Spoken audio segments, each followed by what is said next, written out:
الله أكبر الله أكبر. الله أكبر الله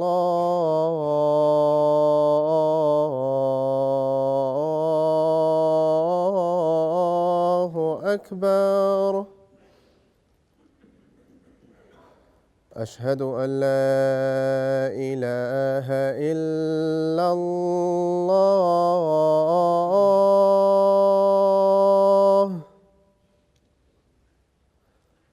أشهد أن لا إله إلا الله.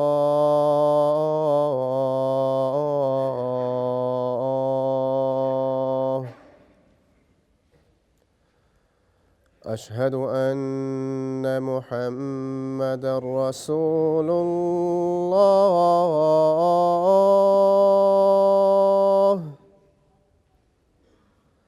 أشهد أن محمدًا رسول الله.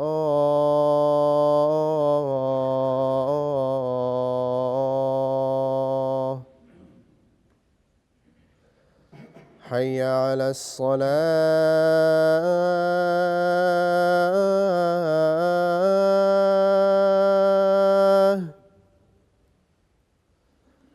حي على الصلاة.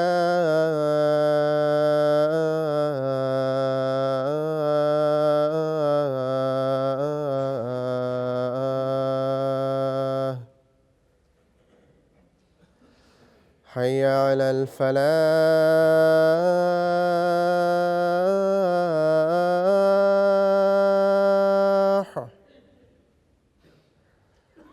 حي على الفلاح.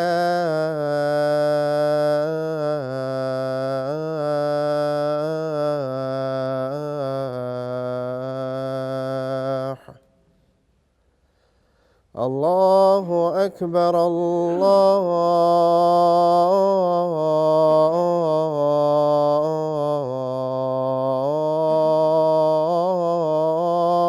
أكبر. لا إله إلا الله.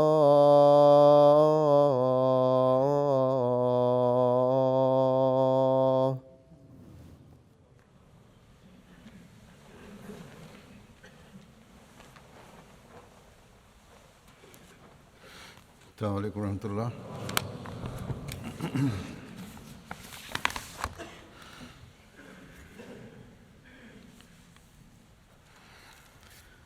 أشهد أن لا إله إلا الله وحده لا شريك له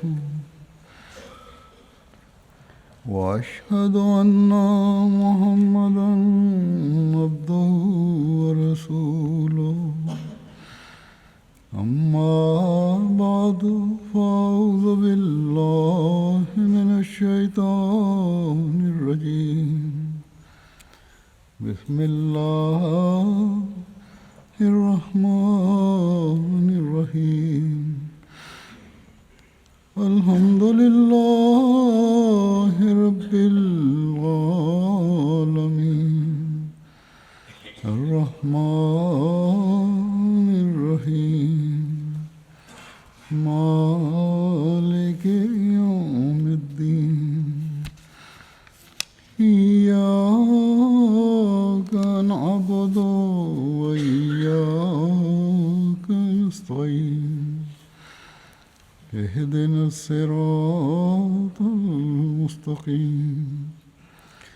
صراط الذين أنعمت عليهم غير المغضوب عليهم ولا الضالين.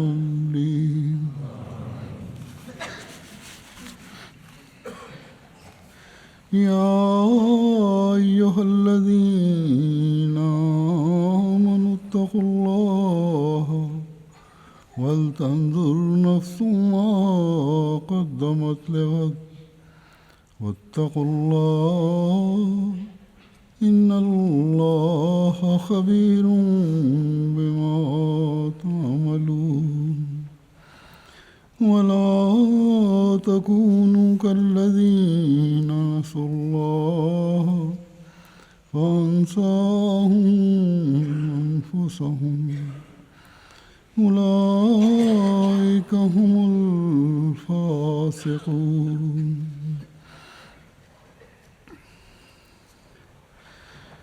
یہ سورہ حشر کی 2 آیات ہیں جن کا ترجمہ اس طرح پر ہے کہ اے وہ لوگو جو ایمان لائے ہو، اللہ کا تقوی اختیار کرو اور ہر جان یہ نظر رکھے کہ وہ کل کے لیے کیا آگے بھیج رہی ہے، اور اللہ کا تقوی اختیار کرو، یقیناً اللہ اس سے جو تم کرتے ہو ہمیشہ باخبر رہتا ہے۔ اور ان لوگوں کی طرح نہ ہو جاؤ جنہوں نے اللہ کو بھلا دیا تو اللہ نے انہیں خود اپنے آپ سے غافل کر دیا، یہی بد کردار لوگ ہیں۔ عموماً دیکھا جاتا ہے کہ ہر برائی اور گناہ کی جڑ ان برائیوں اور گناہوں کو معمولی سمجھتے ہوئے ان سے بچنے کی کوشش نہ کرنا ہے یا ان پر توجہ نہ دینا ہے، لیکن یہی بے احتیاطی پھر انسان کو بڑے گناہوں میں مبتلا کر دیتی ہے، کیونکہ پھر انسان آہستہ آہستہ نیکیوں کو بھول جاتا ہے، نیکی کے ان معیاروں کو بھول جاتا ہے جو ایک مومن کو حاصل کرنے چاہیے۔ اللہ تعالیٰ کا خوف کم ہو جاتا ہے، تقوی سے دوری ہو جاتی ہے، مرنے کے بعد کی زندگی پر کامل ایمان نہیں رہتا، گویا کہ ایک ایمان کا دعویٰ کرنے والا عملاً ایمان کی شرائط سے دور ہٹتا چلا جاتا ہے اور اللہ تعالیٰ کی نظر میں پھر مومن نہیں رہتا۔ ان آیات میں اللہ تعالیٰ نے اسی طرف مومنوں کی توجہ دلائی۔ اللہ تعالیٰ نے مومنوں کو بڑا زور دے کر فرمایا کہ صرف آج کی اور اس دنیا کی لہو و لعب کی دلچسپیوں کی، آراموں اور آسائشوں کی یا عزیزوں، رشتہ داروں اور دوستوں سے تعلقات کی فکر نہ کرو، بلکہ جو فکر کرنے والی چیز ہے وہ تمہاری کل ہے۔ تمہارا اللہ تعالیٰ پر ایمان کا معیار اور اس کا تقوی اختیار کرنا تمہاری اصل ترجیح اور فکر ہونی چاہیے۔ تمہارا مرنے کے بعد کی زندگی اور حساب کتاب پر ایمان تمہاری فکر کا مرکز ہونا چاہیے، اور اگر یہ ہوگا تو تبھی تمہاری حقیقی اخلاقی ترقی بھی ہوگی، جو صرف سطحی اخلاق نہیں ہوں گے بلکہ اللہ تعالیٰ کی رضا کو حاصل کرنے کا مقصود لیے ہوئے ہوں گے۔ تمہاری روحانی ترقی اور یہ دعویٰ کہ میں مومن ہوں اسی وقت حقیقی ہوگا جب کل پر نظر ہوگی۔ تمہارا یقینی بے غرض اور سچائی پر مبنی خدا تعالیٰ کی ذات پر ایمان بھی اس وقت اللہ تعالیٰ کی نظر میں حقیقی ہوگا جب اپنے کل کو سامنے رکھتے ہوئے اللہ تعالیٰ کی رضا کے حصول کی کوشش کرو گے اور اس کے حکموں پر عمل کرنے کی کوشش کرو گے۔ حضرت مسیح موعود علیہ السلام اس بارے میں فرماتے ہیں، یعنی جو پہلی آیت میں نے تلاوت کی ہے، کہ اے ایمان والو، خدا سے ڈرتے رہو اور ہر ایک تم میں سے دیکھتا رہے کہ میں نے اگلے جہان میں کون سا مال بھیجا ہے، اور اس خدا سے ڈرو جو خبیر اور علیم ہے اور تمہارے اعمال دیکھ رہا ہے، یعنی وہ خوب جاننے والا اور پرکھنے والا ہے، اس لیے وہ تمہارے کھوٹے اعمال ہرگز قبول نہیں کرے گا۔ بس اللہ تعالیٰ کے اس حکم کو ہم میں سے ہر ایک کو بڑے غور اور کوشش سے سمجھنے کی ضرورت ہے کہ اللہ تعالیٰ کا تقوی اختیار کرتے ہوئے ہم اپنے اعمال پر نظر رکھیں، ان باتوں پر نظر رکھیں جو ہماری کل سنوارنے والی ہیں۔ اللہ تعالیٰ جو ہمارے دلوں کی پتال تک پر نظر رکھنے والا ہے اور اسے ہمارا سب علم ہے، اس کو صرف ان باتوں سے دھوکہ نہیں دیا جا سکتا جو سطحی باتیں، بلکہ جیسا کہ حضرت مسیح موعود علیہ السلام نے فرمایا کہ وہ کھوٹے کھرے کی تمیز کرتا ہے، کھوٹے اعمال وہ قبول نہیں کرے گا۔ بس ایک مومن کے لیے یہ بہت بڑا فکر کا مقام ہے کہ اپنی کل کی فکر کریں، جہاں اعمال کا حساب ہونا ہے۔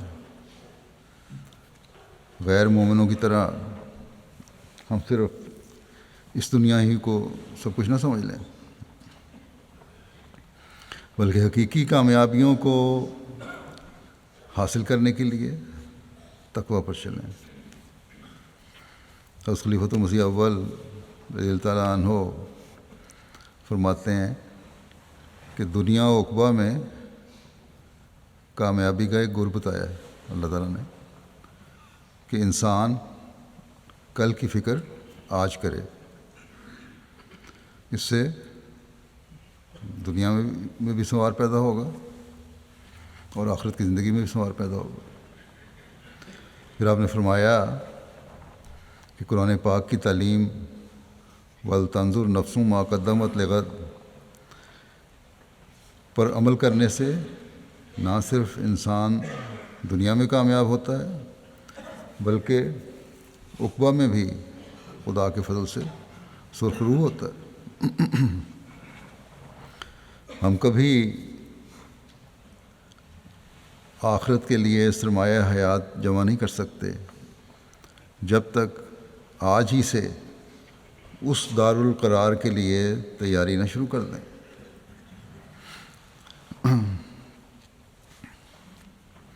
اس حوالے سے میں یہ بھی بتانا چاہتا ہوں کہ یہ آیت نکاح کے خطبے میں بھی ہم پڑھتے ہیں۔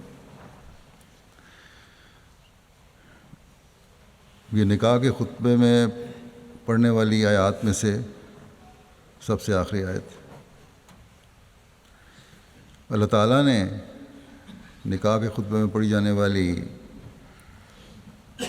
آیات میں مختلف امور کی طرف توجہ دلا کر کہ اپنے رحمی رشتوں کا بھی خیال رکھو، اس بندھن کے ساتھ جو ذمہ داریاں پڑنے والی ہیں ان کا بھی خیال رکھو، سچائی اختیار کرو، اس کے ذریعے سے نیک اعمال کی اور رشتے نبھانے کی توفیق ملتی رہے گی۔ سچائی پر قائم رہو گے تو اللہ تعالیٰ اور اس کے رسول کے احکامات پر چلو، اس میں تمہاری کامیاب زندگی ہے۔ پھر مزید زور دیا کہ اگر کل پر نظر رکھو گے تو اللہ تعالیٰ اور اس کے رسول کے احکامات پر بھی نظر رہے گی۔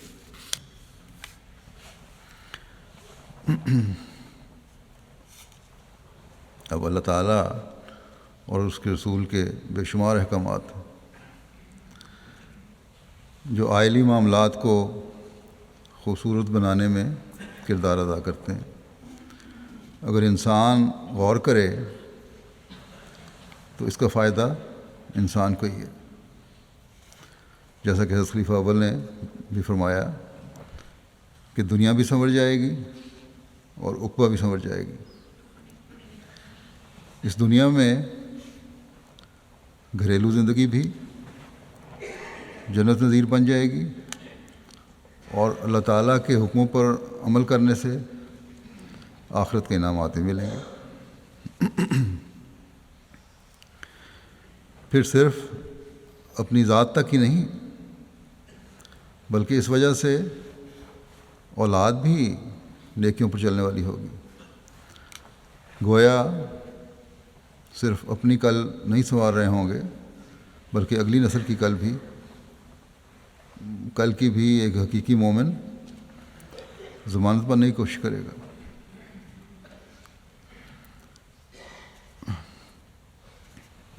اور بلکہ ضمانت بن جاتا ہے کہ عموماً پھر آئندہ نسل بھی نیکیوں پر قدم مارنے والی ہوگی۔ بس اگر وہ گھر جو اپنے یا وہ خاندان جو اپنے گھروں کو چھوٹی چھوٹی باتوں پر برباد کر رہے ہوتے ہیں، اللہ تعالیٰ کے حکموں پر غور کرنے والے اور ان پر عمل کرنے والے بن جائیں، تو نہ صرف اپنے گھروں کے سکون کے ضامن ہو جائیں گے، اپنے بچوں کی صحیح تربیت اور ان کو تقویٰ پر چلنے کی طرف رہنمائی کرنے والے ہی بن جائیں گے۔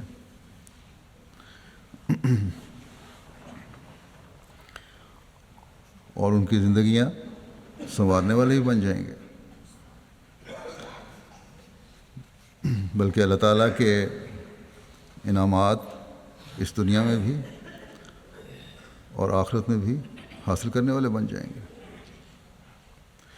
بس ایسے گھروں کو جو چھوٹی چھوٹی باتوں پر صرف دنیا داری کی خاطر اپنے گھروں کو برباد کر رہے ہیں، سوچنا اور غور کرنا چاہیے۔ اگلی نسلیں صرف آپ کی اولاد نہیں، بلکہ جماعت اور قوم کا بھی سرمایہ ہے۔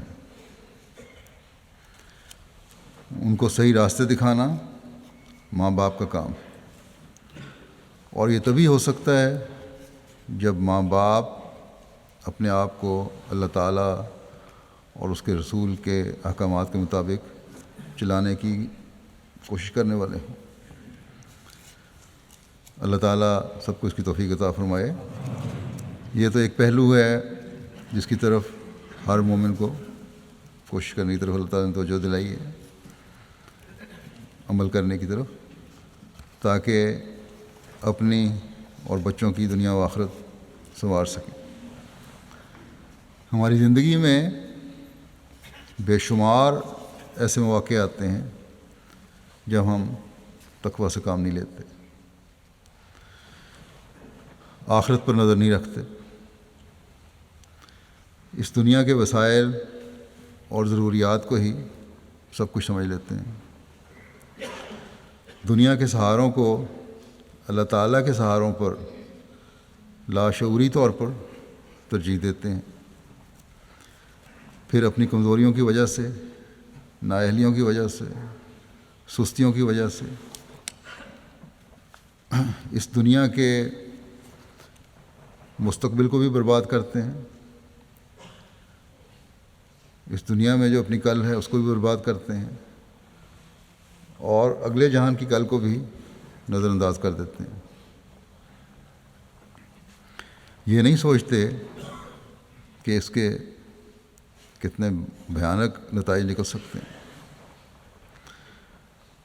حضرت خلیفۃ المسیح اول نے ایک دفعہ مختصر الفاظ میں یوں توجہ دلائی کہ مومن کو چاہیے کہ جو کام کرے اس کے انجام کو پہلے سوچ لے کہ اس کا نتیجہ کیا ہوگا۔ انسان فرماتے ہیں کہ انسان غضب کے وقت قتل کر دینا چاہتا ہے، گالی نکالتا ہے، مگر سوچے کہ اس کا انجام کیا ہوگا۔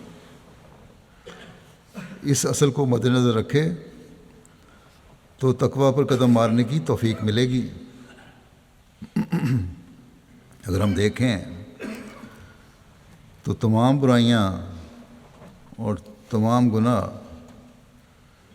اس لیے سرزد ہوتے ہیں کہ ان کے کرتے وقت ہمارے دماغ میں ایک خناس سمایا ہوتا ہے، شیطان گھسا ہوتا ہے، نتائج سے بے پرواہ ہو کر کام ہوتا ہے۔ بہت شاذ ایسا ہوتا ہے کہ قتل و غارت گری کرنے والے یا گناہ کرنے والے اقرار کر کے خود اپنے آپ کو اس کے نتائج بھگتنے کے لیے پیش کر دیں۔ ایسے لوگوں کی جنون کی کیفیت جو خود ہی پیش کرتے ہیں تقریباً مستقل کیفیت ہوتی ہے۔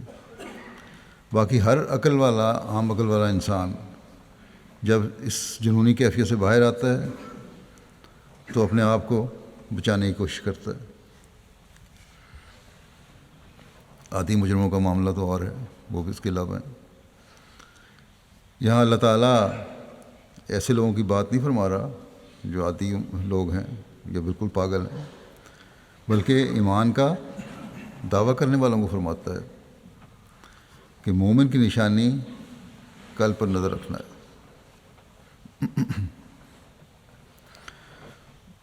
حضرت خلیفہ اول رضی اللہ تعالیٰ عنہ اس بات کی وضاحت فرماتے ہوئے کہ نتائج پر یا کل پر نظر رکھنے کا خیال کس طرح پیدا ہو، کس طرح نظر رکھی جائے،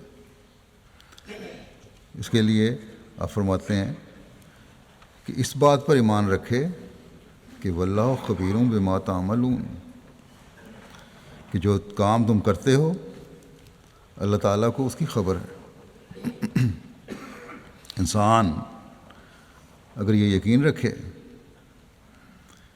کہ کوئی خبیر و علیم بادشاہ ہے جو ہر قسم کی بدکاری، دغا، فریب، سستی و کاہلی کو دیکھتا ہے اور اس کا بدلہ دے گا تو وہ بچ سکتا ہے۔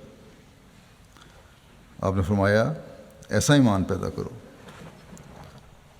بہت سے لوگ ہیں جو اپنے فرائض، نوکری، حرفہ، مزدوری وغیرہ میں سستی کرتے ہیں۔ ایسا کرنے سے رزق حلال نہیں رہتا، یعنی دنیاوی معاملات میں بھی جو سستی کرتے ہیں اور ان کا حق ادا نہیں کرتے، اس کا مطلب ہے انہوں نے بھی اپنی کل کو برباد کر لیا اور اپنا رزق جو انہوں نے حاصل کیا وہ بھی حلال نہیں رہا، یہ دھوکے کا رزق ہے۔ بس یہ آیت جو اپنے کل پر نظر رکھنے کی طرف توجہ دلا رہی ہے بڑی وسعت رکھتی ہے،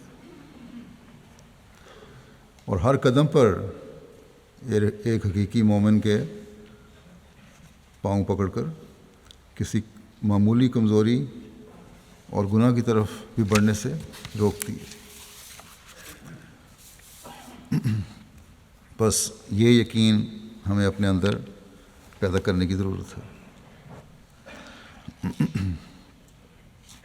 کہ اللہ تعالیٰ، اس یقین پر ہم قائم ہوں کہ اللہ تعالیٰ ہمارے ہر عمل کو دیکھ رہا ہے، اور پھر اس بات پر بھی یقین کہ وہ ہمارے ہر قسم کے دھوکے، فریب، چاہے وہ ہم معمولی سمجھ کر تھوڑا سا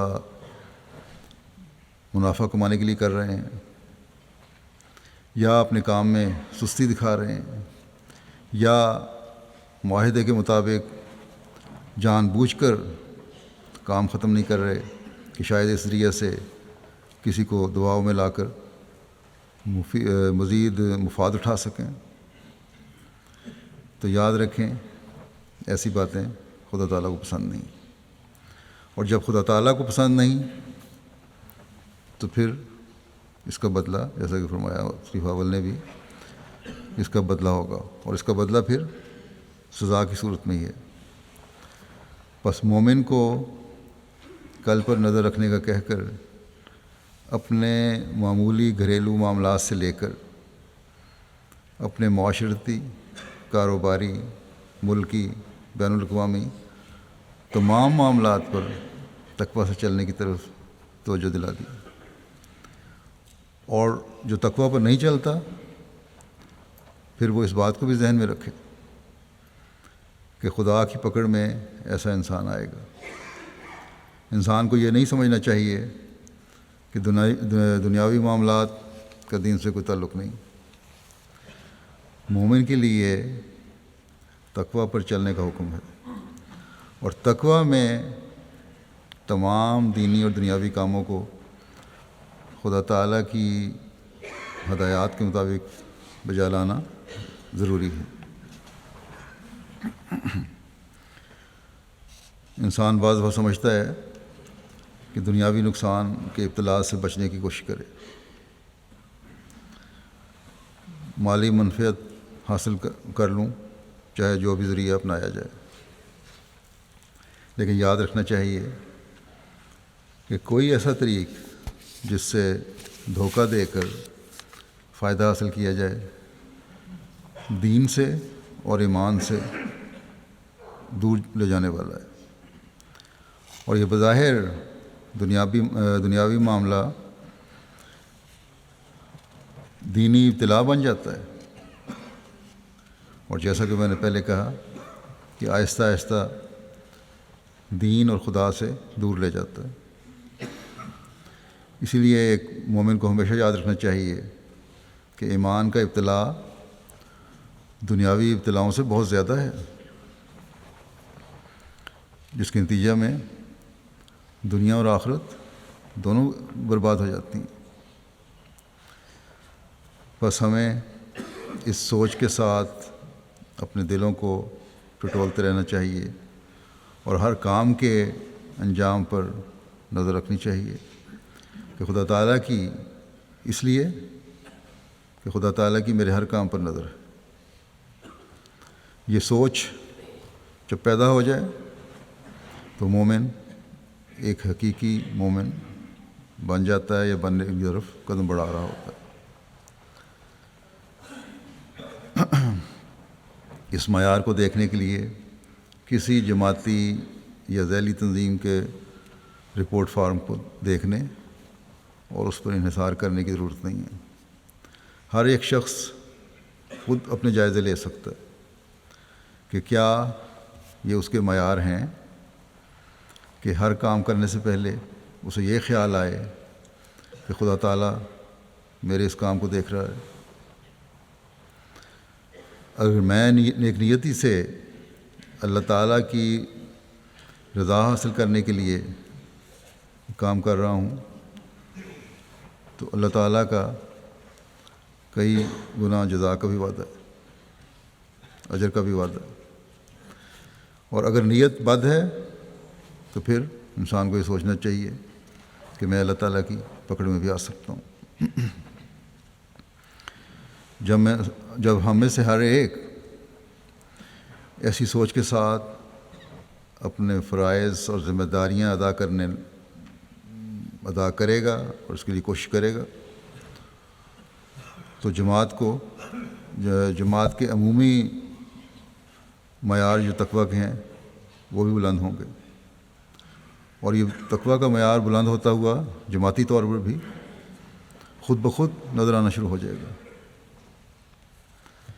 نہ تربیت کے شعبے کے لیے مشکلات اور مسائل ہوں گے، نہ امور عامہ اور قضاء کے شعبے کے لیے مسائل، نہ ہی دوسرے شعبوں کو یاد دہانیوں کی ضرورت اور فکر پڑے گی۔ بس اپنے دلوں کو ہر وقت صبح شام ٹٹولتے رہنا چاہیے، اور شیطان کے حملوں سے نفس کو بچانے کی انتہائی کوشش کی ضرورت ہے، کہ اگر نہیں خیال آتے تو یہ شیطان کی وجہ سے نہیں آتے۔ اس بات کو بھلانے میں شیطان ہی کردار ادا کرتا ہے۔ خدا تعالیٰ کو بھلایا جائے تو شیطان ہی ہے جو کردار ادا کرتا ہے۔ کل کی اگر فکر نہ ہو تو شیطان ہی ہے جو بھلاتا ہے۔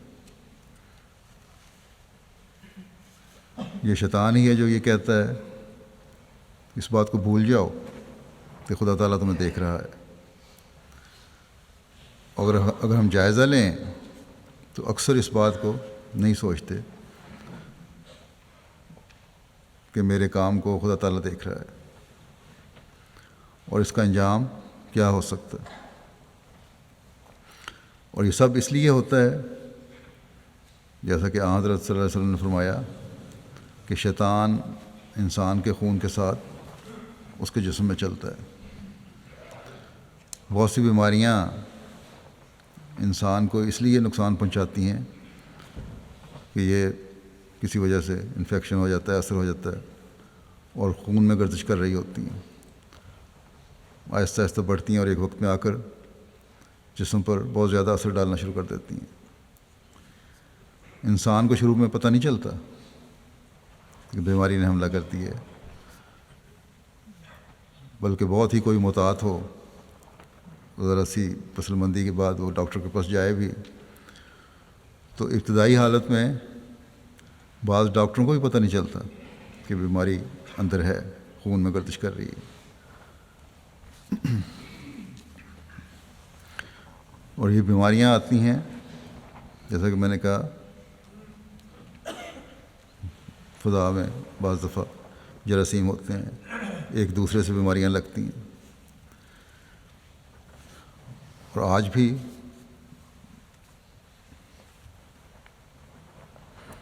ہم دیکھتے ہیں بہت ساری وبائیں پھیلی ہوئی ہیں جن کا شروع میں پتہ نہیں لگتا، آہستہ جب پھیل جاتی ہیں تب پتہ لگتا ہے۔ لیکن جو سب سے خطرناک چیز ہے آج کل کے زمانے میں وہ ہے اس زمانے میں روحانی بیماریاں، اور روحانی بیماریوں کی تو فضا میں بھرمار ہوئی ہے، اور انسان کو پتہ نہیں لگتا کہ کس وقت شیطان ہمارے خون میں چلا گیا اور روحانی بیماری کو بڑھانا شروع کر دیا۔ لیکن شیطان کے خون میں گردش کرنے سے جو بیماری آتی ہے وہ جسمانی بیماری کی نسبت اس لحاظ سے زیادہ خطرناک ہے کہ جسمانی بیماری سے جسم پر اثرات پڑنے شروع ہوتے ہیں، جسم ٹوٹنا شروع ہو جاتا ہے، کسل مندی کی کیفیت ہوتی ہے، پھر آہستہ آہستہ مزید تکلیف بڑھتی ہے، انسان خود محسوس کرتا ہے اور ڈاکٹر کے پاس جاتا ہے کہ میں بیمار ہوں، دوائی دو مجھے۔ لیکن روحانی بیماری خطرناک اس لحاظ سے ہے کہ جب اللہ تعالیٰ سے انسان دور ہٹتا ہے اور شیطان کے حملے کے نیچے آ جاتا ہے تو تب بھی خود کو بیمار محسوس نہیں کرتا، بلکہ اپنے آپ کو اچھا ہی سمجھتا ہے۔ لیکن اس کے دوستوں، اس کے ہمدردوں کو پتہ چلتا ہے جب کہ یہ بیمار ہے، سمجھاتے ہیں اس کو۔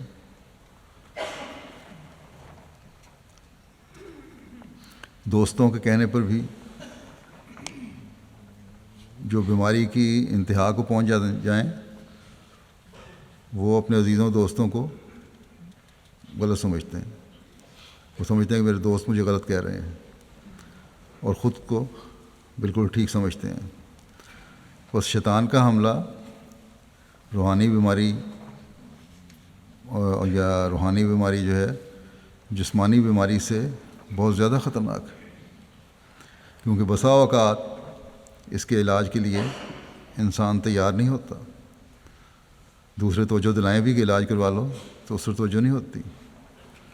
بس ایک مومن کو اس سے پہلے کہ بیماری حملہ کرے اپنے جائزے لیتے ہوئے حفظ ما تقدم کے عمل کو شروع کر دینا چاہیے. اور اس معاشرے میں جیسا کہ میں نے کہا کہ مستقل فضا میں روحانی بیماریاں پھیلی ہوئی ہیں. اس لیے اپنے آپ کو بچانے کے لیے مستقل عمل کی بھی ضرورت ہے، اور یہی ایک یا مستقل علاج کی بھی ضرورت ہے، حفظ ما تقدم کی ضرورت ہے، اور یہی ایک حقیقی مومن کے لیے ضروری ہے، اور اس کو چاہیے کہ وہ اس کے لیے ہمیشہ کوشش کرتا رہے. ہمیشہ یاد رکھنا چاہیے کہ مومن کبھی اللہ تعالیٰ کی خشیت اور خوف سے خالی نہیں ہوتا، اور نہ ہونا چاہیے. حضرت صلی اللہ علیہ وسلم کے متعلق روایات میں آتا ہے کہ آپ جب بھی رات کو اٹھتے تو نہایت عجز اور انکسار سے دعائیں کرتے. ایک دفعہ حضرت عائشہ رضی اللہ عنہا نے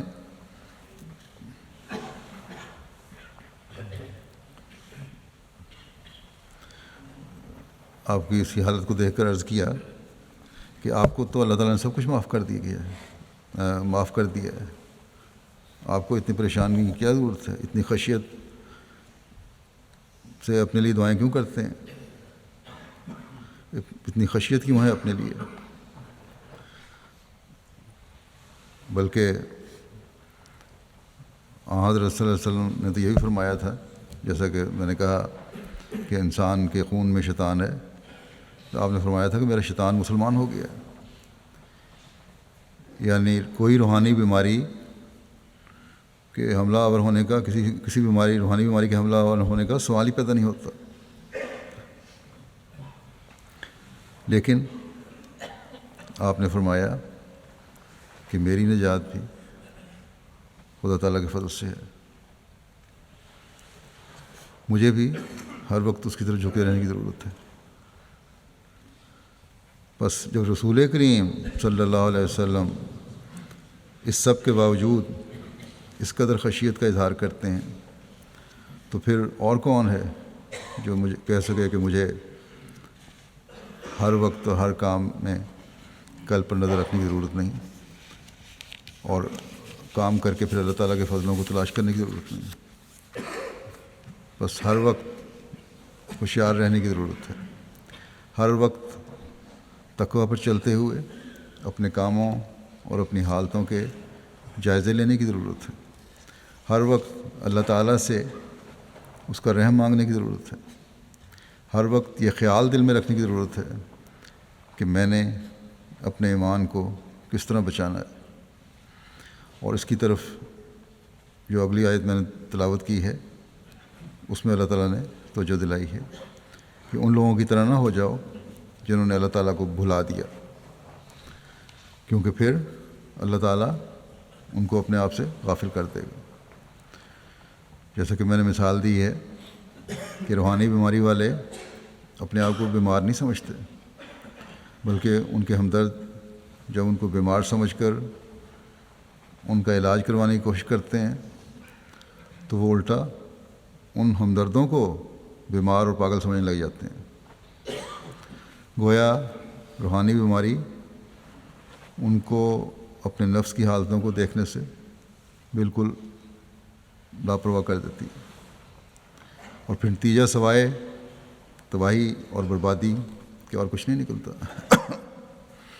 یاد رکھنا چاہیے کہ عموماً انسان خدا تعالیٰ کو 3 طریقوں سے بلاتا ہے، یا یہ 3 قسم کے لوگ ہیں جو ہمیں عموماً دنیا میں نظر آتے ہیں جو خدا تعالیٰ سے دور ہیں یا دور ہوتے ہیں. ایک تو وہ لوگ جو خدا تعالیٰ کے وجود کے انکاری ہیں اور بڑی ہٹائی سے کہہ دیتے ہیں کہ خدا تعالیٰ کوئی چیز نہیں ہے، جیسا کہ آج کل کی بہت بڑی تعداد اسی نظریے پر قائم ہے، جو اپنے آپ کو پڑھا لکھا کہتے ہیں، بڑا زوم ہے اپنی تعلیم پر. اور یہ لوگ میڈیا اور انٹرنیٹ اور مختلف طریقوں سے نوجوانوں اور کچے ذہنوں کو اپنے خیالات سے زہر آلود کرتے رہتے ہیں۔ دوسرے وہ لوگ ہیں جن کو حقیقی اور سچا ایمان تمام طاقتوں والے خدا پر نہیں ہے، جس کے سامنے انہیں ایک دن پیش ہونا ہے اور اپنے اعمال کا جواب دینا ہے، باوجود اس کے کہ یہ ایمان ہے یا اس بات کو تسلیم کرتے ہیں کہ یہ خدا ہے جس نے دنیا کو پیدا کیا ہے اور اس کے تابع ایک نظام چل رہا ہے، لیکن پھر بھی اس کے کہنے پر عمل نہیں۔ تیسرے وہ لوگ ہیں جو دنیاوی بکھیڑوں میں اس قدر ڈوب گئے ہیں کہ خدا تعالیٰ کو بھول گئے ہیں۔ کبھی خیال آ جائے تو نماز بھی پڑھ لیں گے، دعا بھی کر لیں گے، لیکن کوئی باقاعدگی نہیں ہے۔ اس طرح توجہ نہیں کہ اللہ تعالیٰ نے ایک مومن کے لیے 5 نمازیں فرض کی ہیں۔ بہرحال یہ بات یقینی ہے کہ جو خدا تعالیٰ کو بھلاتے ہیں وہ آخرکار ایسی حالت کو پہنچ جاتے ہیں جہاں ان کا اخلاقی انحطاط بھی ہوتا ہے اور روحانی تنزل بھی ہوتا ہے اور آخرکار ذہنی سکون بھی جاتا رہتا ہے۔ وہ سمجھتے تو یہ ہیں کہ دنیا کے کاموں میں ان کے فوائد ہیں، اس لیے یہ تو پہلے کرو، خدا تعالیٰ کے حق بعد میں ادا ہوتے رہیں گے، کیونکہ دنیاوی منفعت میں بظاہر انہیں آرام اور آسائش فوری نظر آ رہے ہوتے ہیں، لیکن جیسا کہ اللہ تعالیٰ نے فرمایا ہے کہ ایسے لوگوں کے ساتھ پھر اللہ تعالیٰ ایسا سلوک کرتا ہے کہ فَأَنسَاهُمْ أَنفُسَهُمْ، اللہ تعالیٰ نے خود انہیں اپنے آپ سے غافل کر دیا، اور ایسے لوگ کبھی ذہنی سکون نہیں پاتے۔ بس مومنوں کو اللہ تعالیٰ نے فرمایا کہ اگر حقیقی تقویٰ تمہارے اندر ہے اور تم مومن ہو، خدا تعالیٰ کے وجود پر یقین رکھتے ہو، اس کی وحدانیت پر ایمان و یقین ہے، تو پھر ان شرائط کے مطابق اپنی زندگی بسر کرو جن کی مطابق زندگی بسر کرنے کا اللہ تعالیٰ نے حکم دیا ہے، اور وہ یہ ہے کہ اپنے ہر کام کے انجام کو دیکھو اور اس یقین پر قائم ہو جاؤ کہ خدا تعالیٰ تمہارے ہر عمل اور فعل کو دیکھ رہا ہے۔ اور جب انسان کی ایسی سوچ ہو تو پھر ہر کام کرنے کا انداز ہی بدل جاتا ہے، اور انسان خود محسوس کرتا ہے کہ اس وجہ سے اللہ تعالیٰ کے فضل بھی مجھ پر بڑھ رہے ہیں۔ مجھے یاد ہے جب کینیا میں دورے پر میں گیا ہوں تو وہاں ایک ریسیپشن میں وہاں کے ایک پرانے سیاستدان تھے، ملے، کہنے لگے کہ میں حضرت خلیفۃ مسیح رابع رحمۃ اللہ کو ملا ہوں۔ انہوں نے مجھے ایک نصیحت کی تھی جس کا مجھے بڑا فائدہ ہے، اور وہ نصیحت یہ تھی کہ تم ہر کام کرنے سے پہلے یہ سوچ لو کہ خدا تعالیٰ مجھے دیکھ رہا ہے اور اس کے پاس تمہاری تمام باتوں کا ریکارڈ بھی ہے۔ اب مجھے یاد نہیں کہ مسلمان تھے یا عیسائی، غالباً عیسائی تھے، تو اگر ان کو فائدہ ہو سکتا ہے تو ایک حقیقی مومن جس کو خاص طور پر خدا تعالیٰ نے تاکید فرمائی ہے، اس کو کس قدر فائدہ ہوگا کہ اپنے کام کے انجام پر نظر رکھے اور یہ ہمیشہ یاد رکھے کہ علیم و خبیر خدا میرے ہر کام اور ہر عمل کو دیکھ رہا ہے۔ اور اسی وجہ سے میں نے اپنے ہر کام کو اس کی رضا کے لیے کرنا ہے۔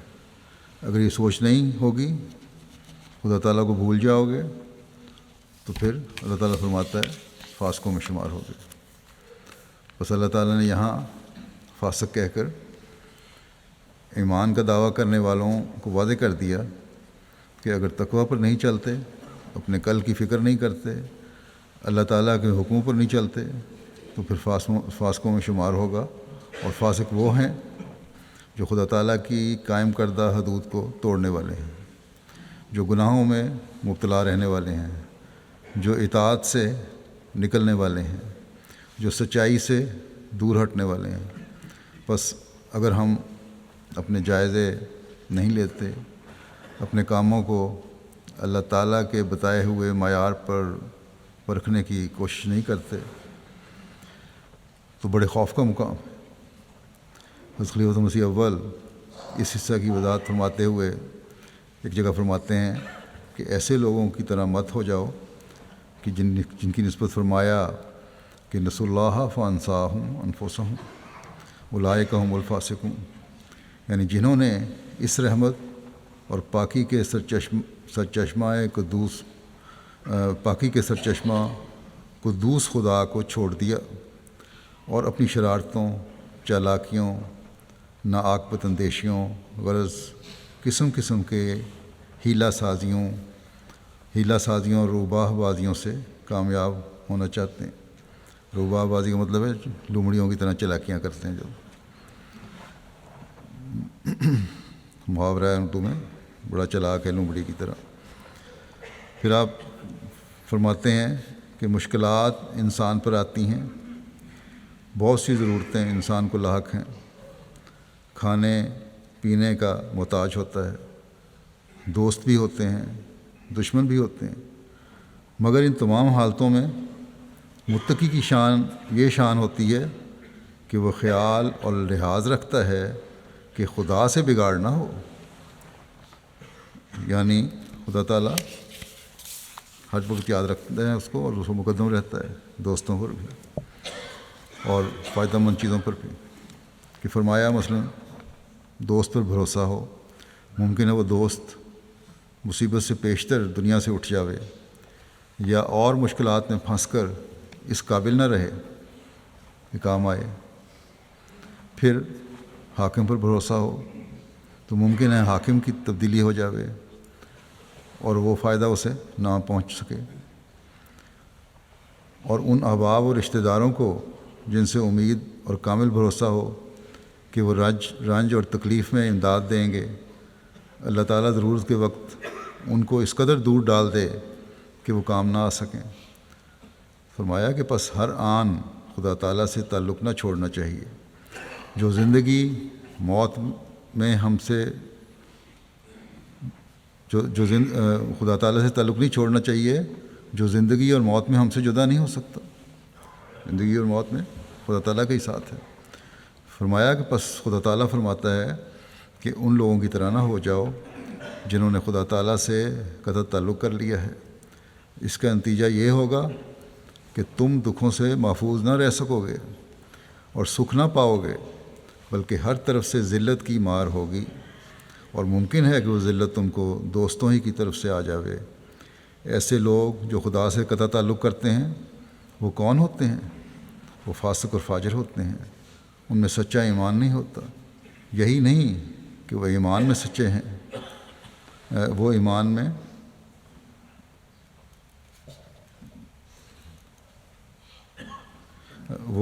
یہی نہیں کہ وہ ایمان میں کچے ہیں، نہیں، انہیں شفقت علی خلق اللہ بھی نہیں ہوتی، اللہ تعالیٰ کی مخلوق سے شفقت بھی نہیں کرتے، یعنی نہ خدا کے حقوق ادا کرتے ہیں نہ بندوں کے حقوق ادا کرتے ہیں۔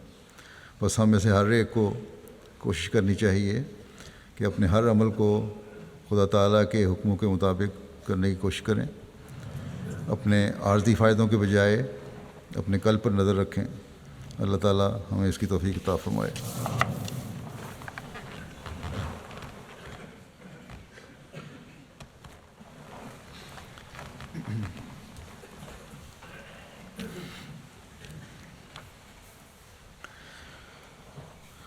الحمد لله نحمده ونستعينه ونستغفره ونؤمن به ونتوكل عليه ونعوذ بالله من شرور أنفسنا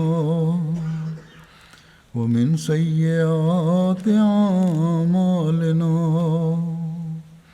من يهده الله فلا مضل له ومن يضلل فلا هادي له ونشهد أن لا إله إلا الله ونشهد أن محمدا عبده ورسوله عباد الله رحمكم الله إن الله يأمر بالعدل والإحسان وإيتاء ذي القربى